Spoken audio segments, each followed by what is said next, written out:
often one of the most scary things about sharing the gospel and evangelism in general is just like, what do I say? How do I communicate it? What if I get things wrong? And to that, I would just simply suggest that we all just get good at telling the story. Tell your personal story of how Jesus has impacted your life, but more than that, tell the story of Jesus himself. I think it's fascinating that in Luke chapter 24, Jesus, the resurrected Messiah, is on a road to Emmaus with these two people, and he tells them his story through the Old Testament.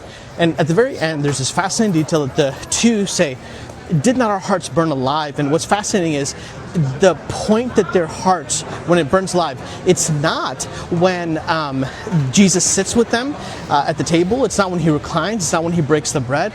They say explicitly that it was when he opened the scriptures up to them, which was about 2.5 hours before.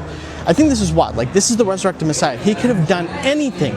Like, he could have walked through walls, and he could have flown and done all this miraculous stuff. I mean, he's in his resurrected body. And yet, what does he choose to do? He chooses to tell the story. He opens up the scriptures. And I just think this is such a burden release for so many of us that are terrified and feel the weight of responsibility and the burden of how do we do this, to just be reminded we don't really have to do much. We just have to point people to the story. Where's the story? It's in the scriptures. Where's the power? The power is in the Holy Spirit that illuminates the scriptures. So do what Jesus did. Just point him to the scriptures.